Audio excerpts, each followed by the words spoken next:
अपना तो ऐसा ही है भाई, जिसमें मसाला होता है वो इंटरेस्टिंग लगने लगता है, फिर वो गॉसिप हो, चाय हो, बटर मिल्क हो या पापड़ हो। मसाला पापड़।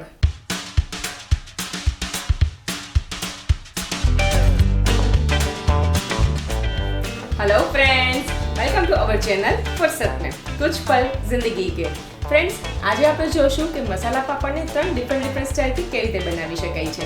તો વિધાઉટ વેસ્ટિંગ એની ટાઈમ ચાલો ફટાફટથી જોઈ લઈએ મસાલા પાપડની રેસીપીને।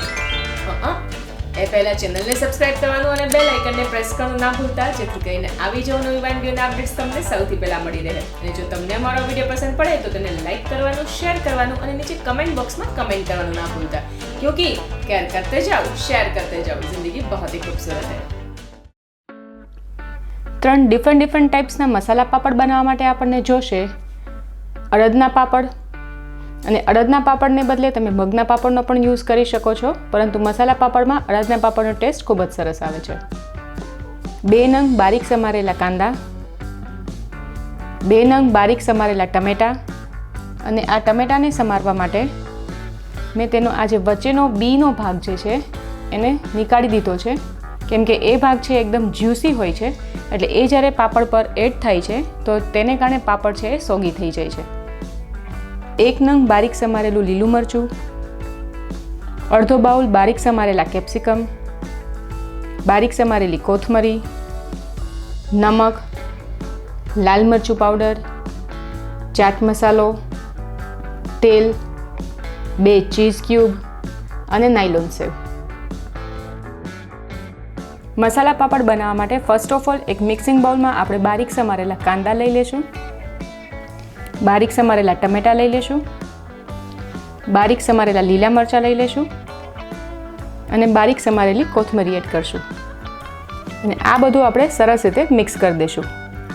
અને આ ઉપરાંત તમે આમાં બારીક સમારેલા કેપ્સિકમ, બારીક સમારેલા ગાજર અને બારીક સમારેલી કાકડીનો પણ યુઝ કરી શકો છો।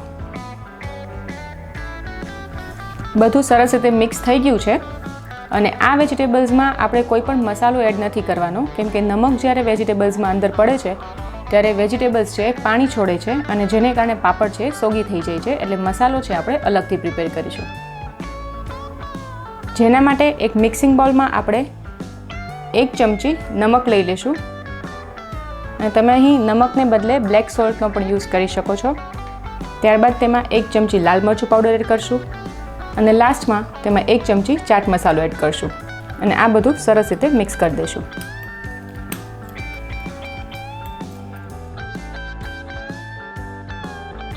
અને ત્યારબાદ આપણે પાપડને શેકી લેશું, જેના માટે આપણે આ રીતનો ફ્લેટ સરફેસવાળો તવો લેશું, જેથી કરીને પાપડ છે એકદમ જ સરસ સીધો રહે।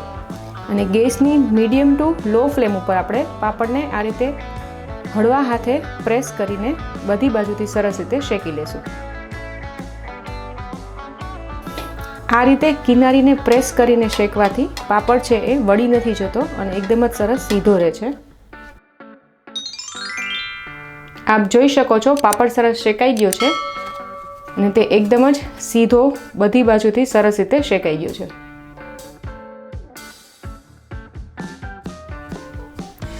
આ પાપડને આપણે બીજી રીતે પણ શેકી શકીએ છીએ, જેના માટે પાપડ ઉપર આપણે થોડું ઓઇલ લગાવી દઈશું,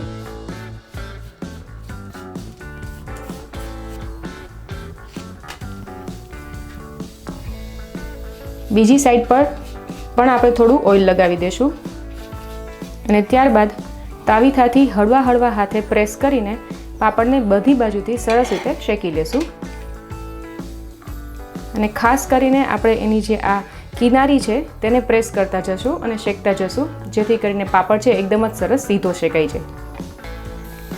આ રીતે પાપડને શેકવાથી પાપડ છે એકદમ જ સરસ ક્રન્ચી બને છે, અને પાપડનો જે ટેસ્ટ છે એ ફ્રાઈડ પાપડ જેવો લાગે છે। આપ જોઈ શકો છો પાપડ બધી બાજુથી સરસ રીતે શેકાઈ ગયો છે, અને તે એકદમ જ સરસ સીધો છે। અને ત્યારબાદ જ્યારે પણ પાપડને સર્વ કરવાનો હોય એ પહેલાં આપણે શેકેલા પાપડ ઉપર આ બધા વેજીટેબલ્સ એડ કરી દઈશું, અને ત્યારબાદ તેના પર આ પ્રિપેર કરેલો મસાલો સ્પ્રિંકલ કરીશું। તો રેસ્ટોરન્ટ સ્ટાઇલ મસાલા પાપડ તૈયાર છે અને હવે આપણે જોઈએ કે આ મસાલા પાપડને બીજી કેવી રીતે સર્વ કરી શકાય છે. જેના માટે આપણે એક શેકેલો પાપડ લઈશું અને તેના પર આ બધા વેજીટેબલ્સ એડ કરી દઈશું. ત્યારબાદ તેના પર આ પ્રિપેર કરેલો મસાલો સ્પ્રિંકલ કરીશું. લાસ્ટમાં તેના પર નાયલોન સેવ એડ કરશું. તો ફ્રેન્ડ્સ, તૈયાર છે સ્ટ્રીટ સ્ટાઇલ મસાલા પાપડ. અને હવે જોઈએ કે કિડ્સનો ફેવરિટ મસાલા પાપડ કેવી રીતે બનાવશું. જેના માટે એક શેકેલો પાપડ લઈ લેશું અને ત્યારબાદ તેના પર ચીઝને ખમણીને એડ કરશું. ત્યારબાદ તેના પર બારીક સમારેલા કાંદા એડ કરશું, બારીક સમારેલા ટમેટા એડ કરશું, બારીક સમારેલા કેપ્સિકમ એડ કરશું, બારીક સમારેલી કોથમીર એડ કરશું. ત્યારબાદ તેના પર પ્રિપેર કરેલો મસાલો સ્પ્રિંકલ કરીશું અને લાસ્ટમાં ફરી તેના પર થોડું ચીઝ ખમણીને એડ કરી દઈશું. તો ફ્રેન્ડ્સ, તૈયાર છે કિડ્સનો ફેવરિટ મસાલા પાપડ. તો આ ત્રણેય ડિફરન્ટ મસાલા પાપડની રેસીપીને તમે પણ જરૂરથી ટ્રાય કરજો અને તમારા રિવ્યૂઝને અમારી સાથે શેર કરજો. હું મયુરી સોઢા અહીં સાઇન ઓફ કરીશ. ફરી આપને મળીશ એક નવા એપિસોડમાં એક નવી વાનગી સાથે. ટિલ ધેન, કેર કરતે જાઓ, શેર કરતે જાઓ, ક્યોંકि જિંદગી ખૂબસૂરત હૈ.